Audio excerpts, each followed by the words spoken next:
தமிழ்நாட்டு அரசியலில் ஏகப்பட்ட மாற்றங்கள் வந்துக்கிட்டு இருக்கு.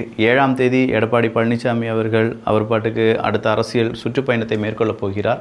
திமுக அவங்களுடைய ஐடி விங் சார்பாக ஓரணியில் தமிழ்நாடு அப்படின்னு சொல்கிற அந்த ஹேஷ்டேகுடன் அவங்க 68,000 பூத் ஏஜென்ட்லாம் வச்சு 2 கோடி குடும்பங்களை சந்திக்க போகிறார்கள் அப்படி இப்படின்னு சொல்லி ஏகப்பட்ட செய்திகளை பார்த்துட்ருக்கீங்க.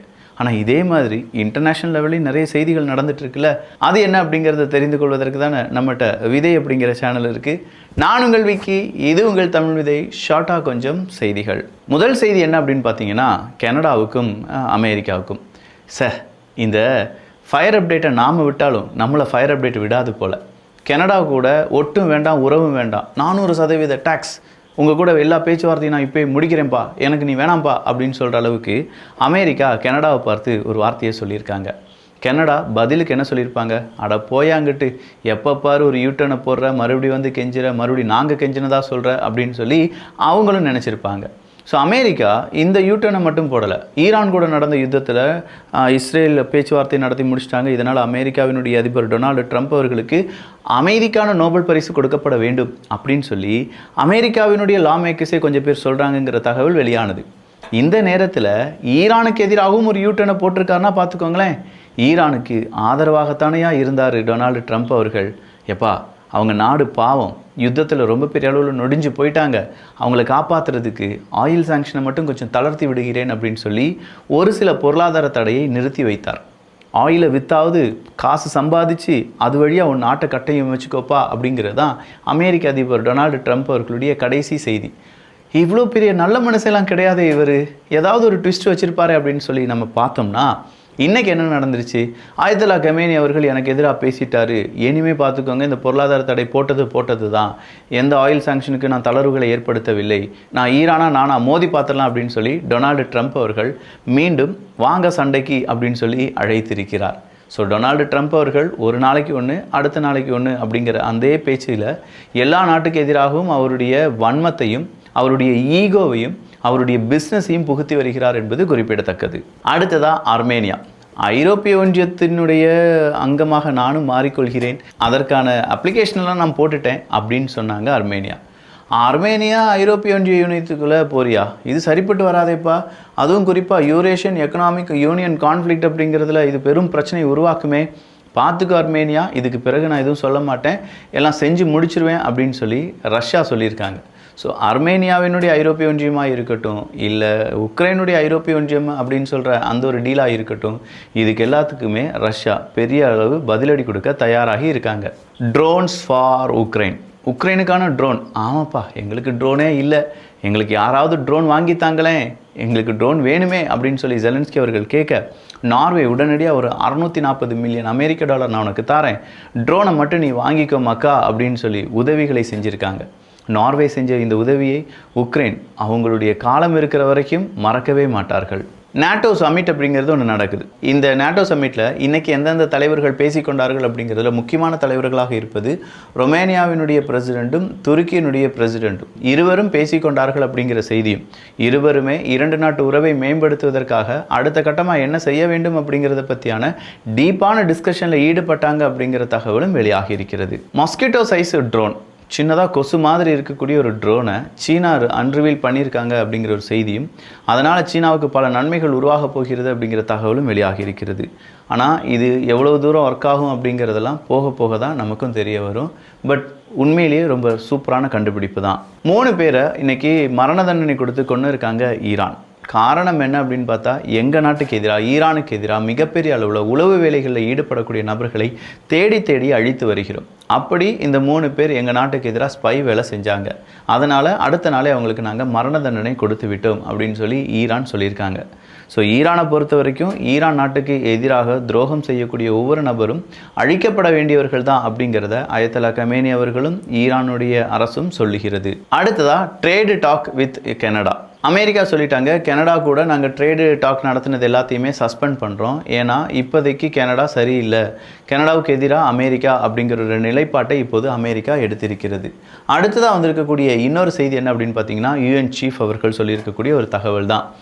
பொதுவாக இந்த காசா பகுதியில் மக்கள் நோய்வாய்ப்பட்டு அவங்களுக்கு தேவையான ஃபுட்டு கிடைக்காம கிடைக்கிற ஃபுட்டுலேயும் ரத்த வாடை வீசுகிறது அப்படிங்கிற ஒரு செய்தி எல்லாமே வெளியானது. ஒரு பிரெட் எடுத்தாலும் அந்த பிரெட்டில் ரத்த வாடை இருக்குது, அந்தளவுக்கு மனிதர்களுக்கு உதவி இல்லாமல் ஃபுட்டு இல்லாமல் தவிக்கிறார்கள் அப்படிங்கிற தகவலுடன் அமெரிக்கா என்ன செஞ்சாங்க, கொஞ்சம் மனிதாபிமான அடிப்படையிலான உதவிகள், அவங்களுக்கு தேவையான எய்டு ட்ரக்கெல்லாம் நாங்கள் அனுப்பி வைக்கிறோம் அப்படின்னு சொல்லி அனுப்பி வச்சாங்க. ஆனால் உண்மையிலேயே ஐநா சபையினுடைய சீஃப் என்ன தெரியுமா சொல்கிறாங்க, நீங்கள் உதவி அப்படிங்கிற பெயரில் ஒரு ட்ரக்கெல்லாம் கொண்டு வரீங்க, அங்கே நிறைய மனிதர்கள் சாப்பாடு வாங்க வராங்க, பட் அப்படி வாங்க வரக்கூடிய மனிதர்களை கொன்னுடுறீங்க. சொல்லப்போனால் உதவி அப்படிங்கிற பெயரில் நிறைய மனிதர்களை கொல்லக்கூடிய வித்தையை நீங்கள் படித்திருக்கிறீர்கள் அப்படிங்கிற தகவலை ஐநா சபை அமெரிக்காவுக்கு எதிராக கூறியிருக்கிறார்கள். ஸோ அமெரிக்கா இதை எப்படி மறுக்கப் போகிறார்கள் அப்படிங்கிறதுலாம் தெரியலை, பார்க்கலாம் அடுத்தடுத்த திருப்பம் என்ன நடக்குது அப்படின்னு சொல்லி. அடுத்ததாக ஈரானுக்கு எதிராக மறுபடியும் நீங்கள் குண்டுகளை போடுவீங்களா அமெரிக்கா அப்படின்னு கேட்டால் டொனால்டு ட்ரம்ப் அவர்கள் சொல்லியிருக்காங்க, எஸ் எனக்கு வேணும் தோணுச்சுன்னா நான் குண்டுகளை போடுவேன். குறிப்பாக ஈரான் செய்யக்கூடிய விஷயங்கள் அமெரிக்காவுக்கு எதிராக இருக்கிறது. அமெரிக்காவினுடைய முக்கியமான திட்டங்களுக்கு எதிராக ஈரான் இருக்காங்க. ஸோ அமெரிக்காவுக்கு எதிராக ஈரான் திரும்ப ஈரானுக்கு எதிராக அமெரிக்காவும் பொருளாதார தடையும் வேணும்னா அணு ஆயுதத்தையும் வீசுவதற்கு தயாராக இருக்கிறோம் அப்படின்னு சொல்லியிருக்காங்க. அது மட்டும் இல்லாமல் ஒருவேளை ஈரான் மறுபடியும் அணு ஆயுத சோதனையில் ஈடுபடுகிறார்கள் அப்படின்னா, மறுபடியும் நியூக்ளியர் பாம்லாம் தயாரிக்க போகிறாங்க அப்படின்னா இந்த சீஸ்ஃபயர்லாம் கிடையாது, நானே குண்டுகளை பொழிந்து விடுவேன் அப்படின்னு சொல்லி அடுத்த மிரட்டலை கொடுத்திருக்கிறார். மெக்சிகோவில் இன்னைக்கு ஒரு துப்பாக்கி ஏந்திய மர்ம நபர் 11 நபர்களை சுட்டு வீழ்த்தினார், படுகொலை செய்தார் அப்படிங்கிற ஒரு தகவல் வெளியாகி இருக்கிறது. பாலஸ்தீனத்தை பொறுத்த வரைக்கும் அவங்களுடைய அந்த ஃபினான்ஷியல் கிரைசிஸ் அப்படிங்கிறது ரொம்ப டீப்பாக போயிட்டு இருக்கு. இப்போதைக்கு அவங்களுக்கு தேவை 237 மில்லியன் அமெரிக்க டாலர் அப்படிங்கிறதும் ஐரோப்பிய ஒன்றியம் இதை கொடுப்பதற்கு முன் வந்திருக்கிறார்கள் என்கிற தகவலும் வெளியாகி இருக்கிறது. யுத்தம் அப்படிங்கிறது முடிஞ்சிருச்சு, ஈரானுக்கும் அதே நேரத்தில் இஸ்ரேலுக்கும் யுத்தம் முடிஞ்சிருச்சு. இந்த யுத்தத்தால் ஆன செலவுகளுக்கு யார் பொறுப்பேற்பார்கள் அப்படிங்கிற ஒரு கேள்வி வந்து நிற்கிறது. ஈரான் பொறுப்பேற்பார்களா, அமெரிக்கா பொறுப்பேற்பாங்களா, இல்லை இஸ்ரேல் பொறுப்பேற்பார்களா? இந்த கேள்விக்கு பதில் அப்படிங்கிறது யார்கிட்டையுமே இல்லைல்ல. எந்த நாட்டில் அதிகமாக இழப்புகள் வந்திருக்கோ அந்த நாடு அதற்கான பொறுப்பை ஏற்றுக்கொண்டு அந்த நாட்டுக்கு தேவையான விஷயங்கள் எல்லாத்தையுமே செய்து கொடுக்க வேண்டியதாக இருக்கும். ஸோ பார்க்கலாம் என்ன நடக்குது அப்படின்னு சொல்லி. அபுதாபி கிரவுன் பிரின்சஸை ரொம்ப பெரிய அளவில் வரவேற்றிருக்கிறார் புட்டின் அவர்கள். யுனைடெட் அரப் எமிரேட்ஸ் கூட புதிய டீலை இப்போது ரஷ்யா செய்திருக்கிறது. COVID-19 எங்கே உருவானது, எப்படி உருவானது, ஏன் உருவானது, எதனால் உருவானது, எப்படி மாறும், எதனால் அது அழிக்கப்படலாம் அப்படின்னு சொல்கிற பல ரிசர்ச்சை செய்து கொண்டிருக்கக்கூடிய அமைப்பில் வேர்ல்டு ஹெல்த் ஆர்கனைசேஷனும் ஒரு முக்கியமான அமைப்பு.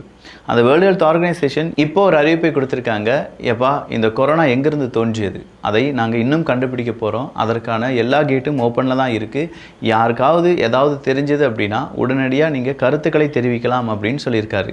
அடுத்ததாக லோட்டஸ் அப்படிங்கிற கார் மேனுஃபேக்சரிங் நிறுவனம் யூகேயிலிருந்து நேராக யூஎஸ்க்கு போயிடலாமா அப்படிங்கிற யோசனையில் இருக்காங்க. ஏன்னா அமெரிக்காவை பொறுத்த வரைக்கும் டேக்ஸ் அப்படிங்கிறது கம்மி பண்ணி அங்கே பிஸ்னஸ் செய்ய வைக்கிறது அப்படிங்கிறத பெருசாக யோசிச்சுட்டு இருக்கக்கூடிய டொனால்டு ட்ரம்ப் அவர்கள் வாண்டடாக இவ்வளோ பெரிய ஒரு நிறுவனம் லோட்டஸ் அப்படிங்கிற நிறுவனம் அமெரிக்காக்குள்ளே வருது அப்படின்னா சும்மா விட்டுருவாரா மனுஷன்? காசா எய்டு சிஸ்டம் அப்படிங்கிறது மனிதர்களை கொள்வதற்கானது தான் அப்படிங்கிறத UNRWனுடைய புதிய சீஃப் குறிப்பிட்டிருக்கிறார். மழை காரணமாக இன்னைக்கு கொலம்பியாவில் ஏற்பட்ட மண் சரிவில் உயிரிழந்தவர்களுடைய எண்ணிக்கை 11க்கும் மேல் அப்படின்னு சொல்லியிருக்காங்க. நிறைய மனிதர்கள் காணவில்லை அப்படிங்கிற தேடுதல் வேட்டையும் இப்போது கொலம்பியா செய்து வருகிறார்கள். அடுத்ததா இண்டஸ் வாட்டர் ட்ரீட்டி தான். இந்த இண்டஸ் வாட்டர் ட்ரீட்டியை தன்னிச்சையாக ஒரு நாடு மட்டும் முடிவெடுக்க முடியாது அப்படின்னு சொல்லி பாகிஸ்தானை பொறுத்த வரைக்கும் அவங்களுக்கு தேவையான உதவிகள் தண்ணீராக கொடுக்க வேண்டும் அப்படின்னு சொல்லி இதற்கான ட்ரிபியூனல் அப்படிங்கிறது ஒரு தீர்ப்பை கொடுக்கிறது. ஆனால் அதை இந்தியா எதிர்த்திருக்கிறார்கள். அதே நேரத்தில் பாகிஸ்தானுடைய பிரைம் மினிஸ்டர் ஷெபாஸ் ஷெரீஃப் அவர்கள் ரஷ்யாவுக்கு ஆதரவாகவும் சீனாவுக்கு ஆதரவாகவும் ஈரான் கூடயும் எப்படி இருந்தார் அப்படிங்கிறத புகைப்படங்கள்லாம் எடுத்து அது பெரிய அளவில் லீக் ஆகி பெரும் பிரச்சனையாக வந்திருக்கிறது என்பதும் குறிப்பிடத்தக்கது. இந்த இண்டஸ் வாட்டர் ட்ரீட்டி அப்படிங்கிறது தன்னிச்சையாக இந்தியா எடுத்த முடிவு கிடையாது. இந்தியாவை பொறுத்த வரைக்கும் எந்த பிரச்சனையும் இல்லாமல் சுமூகமாக தீர்ப்பதற்கு தான் எல்லாத்தையுமே நாங்கள் விரும்புவோம். ஆனால் எங்களுடைய பக்கத்து நாடு தேவையில்லாமல் பல பிரச்சனைகளையும் இந்த இண்டஸ் வாட்டர் ட்ரீட்டியை பற்றி தேவையில்லாத விமர்சனங்களும் வைத்ததுனால தான் இண்டஸ் வாட்டர் ட்ரீட்டியை நாங்கள் கட் பண்ணிட்டோம், அதுலேருந்து நாங்கள் எக்ஸிட் ஆகிட்டோம் அப்படின்னு சொல்லியிருக்காங்க. ஸோ நிறைய செய்திகள் பார்த்துருக்கோம். இந்த செய்திகளை பற்றி உங்களுடைய கருத்துக்கள் இங்கே வரவேற்கப்படுகின்றன. எல்லோரும் தமிழ் விதையில் இணைந்திருங்கள். நல்லதை பகிர்ந்து நல்ல சமுதாயத்தை உருவாக்குவோம். நன்றி, வணக்கம்.